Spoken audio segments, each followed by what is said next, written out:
To come then to the final presentation for today before we move on to the panel discussion, and this will be given by Jorgo Chatzimarkakis. Please bear with me if I haven't pronounced your first name correctly. He's holding a degree in political science from the University of Bonn in Germany, and following diverse political positions, he was a member of the European Parliament for 10 years.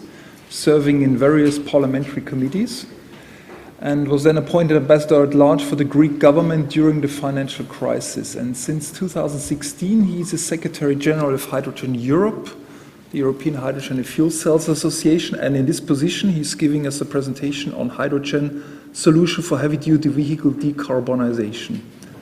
The floor is yours. Thank you very much, and first of all, thank you very much for the invitation to talk to you here about hydrogen solutions. So who is Hydrogen Europe? I would like to present really in a minute who we are, then give you a short update on the market on fuel cell cars, fuel cell trucks today and the vision, and then the question of heavy duty and hydrogen, why it makes sense, also why is the hydrogen truck offer, what is the hydrogen truck offer by today, and lastly also talk about legislative action, so the mobility package which is presented by the European Union. So Hydrogen Europe represents 115 industry companies, 65 research organizations and 10 national associations, so approximately 180 members. We partner with the European Commission, and in this we set up the FCHJU, the Fuel Cell and Hydrogen Joint Undertaking, which is a public-private partnership endowed with 1.4 billion euro for 7 years under the Horizon 2020 research program. We are at the moment fighting for the continuation of this, and you might see later on why it is needed to have such a research program, especially when competing with other geographies like the US, or especially with Asia and China. And we promote hydrogen as an enabler of the zero-emission society. Now here you see the range of members. Some of you are, maybe without knowing it, also our members. So most of the European OEMs are represented. And it's a sector. If you wish, it's a sector, and that's already an added value due to the calls that we organize on a yearly basis. We have consortia on special issues, and heavy duty and fuel cells and use of hydrogen is also such an endeavor where we have consortia, and you can see here, I'm not going through all of them, of course, but it's quite a range. Now, I have to explain a little bit why hydrogen has become so important. Hydrogen has 7 different roles, and without going 2 minutes into this, it's very difficult to understand why there is such a fuss on hydrogen now, why there is such an interest. And if I can say, number 4, decarbonization of transport is not the most prominent. Well, it's maybe the most known, but it's not the most important one, because as the previous speaker has said, the volumes of cars that are on a very mature technological basis that are on the markets are quite low. So we wouldn't put this into our vitrine. In our vitrine is number 7. Number 7 is that hydrogen has become a very, very important feedstock, green feedstock when it comes to decarbonized industry. So you can produce steel without coal, replacing coal by hydrogen. So a fully decarbonized steel production, possible? Yes. And that is why the European Commission is so interested in that. Also the chemical industry, and let me announce one breakthrough and one reason why we as Hydrogen Europe have partied last week. In the Renewable Energy recast, Renewable Energy Directive recast, we managed to get for refineries the acknowledgement of green hydrogen instead of grey hydrogen for refining. So they can now use Shell, BP, ExxonMobil, and you name them, can now use, instead of grey hydrogen for the desulfurization, so they need it in the upstream and midstream process of the fuel, they just replace grey hydrogen based on natural gas by electrolyzer hydrogen, so renewable hydrogen. If you do that, you reduce the CO2 emissions by a factor of 10. And now it's a law that it is acknowledged as GHG emission reduction. So this triggers enormously the business of hydrogen and the business of green hydrogen because it is now a green feedstock, at least for refineries, which is nearly half of the business of the 100 billion turnover per year already now. But let me go into the other issues. Hydrogen is three things. It's a fuel. You know it as a fuel. It is also an energy carrier and a feedstock. Now let me start with the energy carrier. As an energy carrier, hydrogen can absorb enormous volumes of renewable electricity, renewable energy into the system, which nowadays are curtailed. Nowadays, just give you one example of UK and Germany last year, 1 billion of curtailed electricity in euro. That's a lot. So why? Because the power grid is too limited, it's too restricted. And with hydrogen you could store the energy in a seasonal storage. So hydrogen enables a large-scale renewable integration and power generation. Second, you can distribute energy easier across sectors and regions. Why is it so? Because you can use the gas grid. Whilst the power grid is quite limited and small in comparison to the gas grid allows a cheaper transport. It's cheaper by 100 to 200 times. That's amazing also for us, but we have been cooperating now for some time with the gas sector, with the gas infrastructure sector, so it allows a cheap distribution, which is crucial also for heavy duty when using hydrogen somewhere in a refueling station. It thirdly acts as a buffer to increase the system resilience. Come back to it later on. So it correlates to a certain extent with the power grid. And then here you have the end users, the decarbonization of transport, of industrial energy use, of heating and cooling, and of course feedstock, what I mentioned already. Now, here you see now why hydrogen has become so important at the moment. This is a schematic visualization of sectoral integration. What is that? At the moment, everybody, also previous speaker, you were talking, Mr. Barker, you were talking about electrification. Everybody thinks of the power grid, of the electricity grid. This is the blue thing there. To be honest, this is a very good start, but if we see the figure of decarbonization, it's very, very low. Other than in the power sector as such, it's very low. Why? Because it's very difficult to get the electrons from the power sector, from the power grid, into transport, into heating and cooling. There are no interconnectors, not enough, and the grid is too small. That is why the yellow sphere over there, which is the gas grid, becomes more and more interesting for the cheap transport, as I just mentioned, and the orange thing there, that's already hydrogen. So you will have a lot of applications.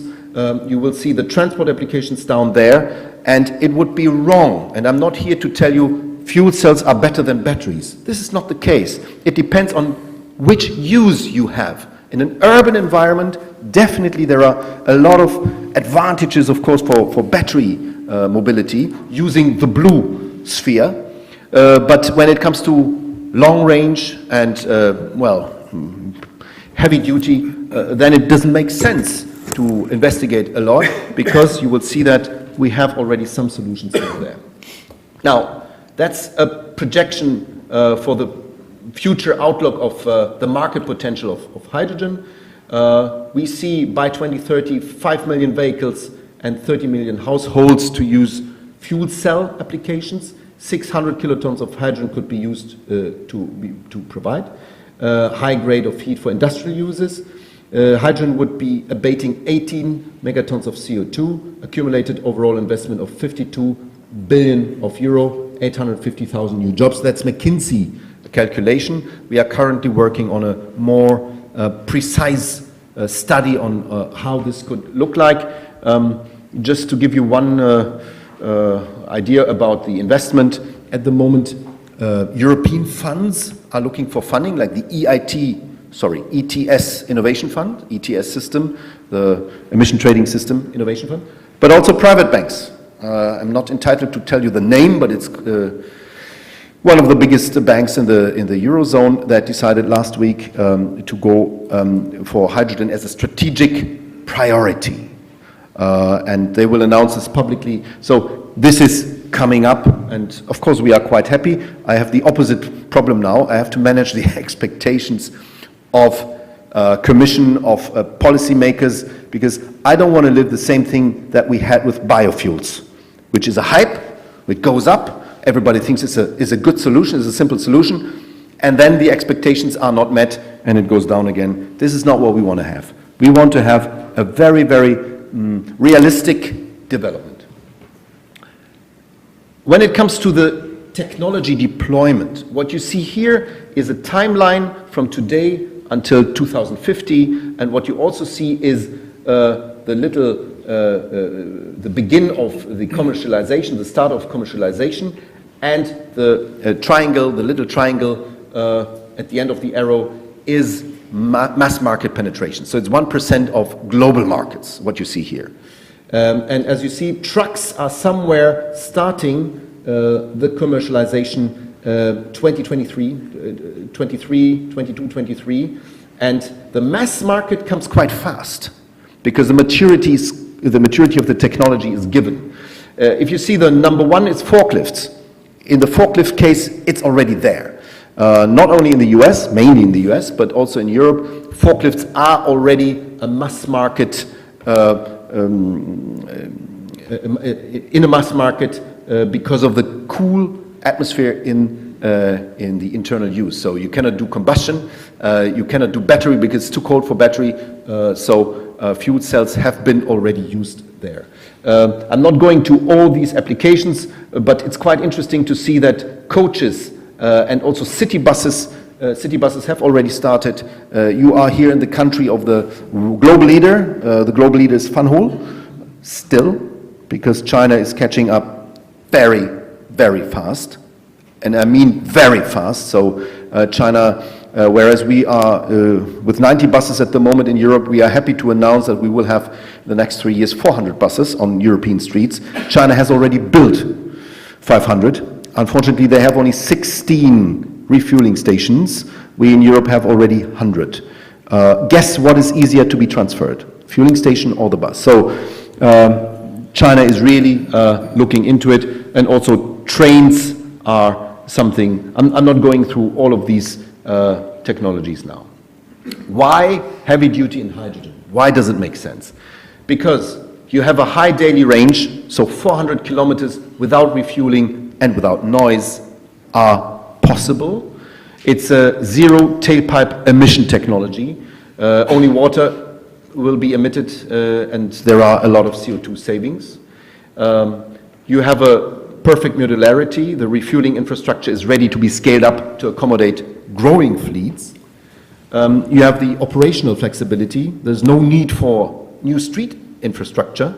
The refueling happens in less than 10 minutes. You improve the vehicle efficiency by using heat from the fuel cells, and it's a concrete answer to the political push for the decarbonization of transport. So how does it look like? This is a truck that is used in Switzerland by Co-op, and it's a consortium, also Esoro Co-op. This truck has an autonomy of 400 kilometers, putting 31 kilo of hydrogen daily. And when I was in Switzerland at a conference of the IRU that you might know, their global conference, I wanted to present the truck there. It was in Geneva at their headquarters, and Co-op said, sorry, if you can provide us another truck, because this is in daily operation, we need it. So we cannot just give you the truck without having something else. So it works on a daily basis, and it's a reality, it's not science fiction. What is the Swiss scenario? Let me elaborate on that. So in Switzerland, run-of-the-river power plant. So they use water power to produce renewable electricity.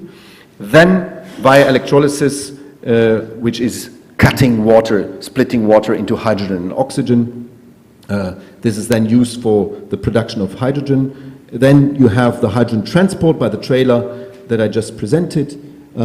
You would then use the co-op hydrogen refilling stations. Switzerland is currently working on 34 of them. For a small country, it's quite good. At the moment, per capita, Denmark is leading with 12 fueling stations in Denmark. That's quite dense for such a small country. And then you have the fuel cell vehicle using that and producing steam, because what comes out of the exhaust pipe is just water steam, which then rains and goes back again to the river and produces electricity. So this is the Swiss scenario. In Switzerland, Co-op is engaged since 2008 in this business. Switzerland has taken the decision to be CO2 neutral by 2023. They want to reduce emissions they want to reduce the emissions by 1/4. And the plans are to convert the whole fleet of Co-op into fuel cell hydrogen electric use. Co-op uses mainly 18-ton diesel trucks with trailers. This type of trucks emits up to 80 tons per year. That's the sum that you can abate. And here, for us, regulation is key. That is why I will highlight this in the very end. Electric trucks are currently exempted from the performance-related heavy vehicle charge in Switzerland. And this makes this endeavor possible and attractive. I have a video here that you can watch at home. It is with subtitles. It's Schweizerdeutsch, so it's Swiss German. So, but it shows the truck, how it works, how it's used, and how it's refueled. We have a Norwegian example where we have an ASCO Scania truck that should be deployed in 2018, this year, has 100 kilometer more of autonomy and transport capacity of 27,000 kilogram. That's the Norwegian example. Then we have a Belgian-Dutch project here. It's a VDL hydrogen truck that will be deployed in the fourth quarter of this year, presented by the VDL group. And it's a consortium of DHL, the Colruyt Group, and Breitner and Cure. In the UK, we have a manufacturer called Ulemco. On a Volvo base, the technology is an internal combustion engine. It's a dual use of diesel and hydrogen. Here the storage is 17 kilo of hydrogen. The working pressure is 350 bar. So far as we know, it's under development. And Mr. Barker already mentioned Nikola trucks. So you know that Mr. Tesla had a first name that was Nikola. So this company here tried not to copy, but to answer Tesla's success on batteries by fuel cells. As Europeans, we are quite proud of this because the technology inside is quite European. So the fuel cells used are from Sweden, PowerCell, and Bosch is quite important. And the whole infrastructure of refueling stations in the US will be provided mainly by Nel, which is a Danish-Norwegian consortium. This has been announced already, I think 2 months ago. Anheuser-Busch ordered 800 trucks of this kind. You might have seen that. So that's a clear statement. It goes into that direction. Then Toyota, which is very, very prominently on the way towards the hydrogen economy. One example is the Olympic Games 2020 will be hydrogen games in all terms, mobility and heating and cooling. And of course, what Toyota did, having presented one of the first fuel cell cars, which is the Toyota Mirai, they have presented also a truck, which is here presented in Laporte in US, and it works. Then you have, of course, dual fuel refuse collection and sweeper vehicles. We are running projects in the fuel cell and hydrogen joint undertaking. Here you have Ulemco as one of the drivers, and not only. And now let's come to the legislation. Maybe I'm not going to all of this. I'm presenting rather this here. So the second mobility package, which has been presented by the European Commission, combines different things like the well-known battery initiative, which is fine. Just a second, I think I have to, yeah, sorry. The Clean Vehicle Directive, which is about public procurement and the role of heavy duty, and not only, it clearly says which cars, to what extent cars and trucks have to be zero emission or clean, and they define clean. Then there is the action plan of alternative fuels, the alternative fuels infrastructure, which is done by member states, but it's monitored by the European Commission. The batteries initiative I just mentioned. Then you have coach services, which is rather on social issues, and you have the new CO2 standards for cars and vans, which have been presented lately. When it comes to the alternative fuel infrastructure, there you have the different fuels that are acknowledged to be clean in this alternative fuels. So you have a mandatory target by the Commission for the member states for electricity, so battery vehicles, CNG, LNG for vehicles, LNG for maritime vessels, LNG for inland waterway vessels. Hydrogen was not obligatory, but when answered by the 28 member states, it was in half of the packages. So 14 member states answered, yes, we have a hydrogen agenda. Here you can see roughly how it looks like. So the country in the middle, Germany, has planned to build 400 fueling stations until 2023.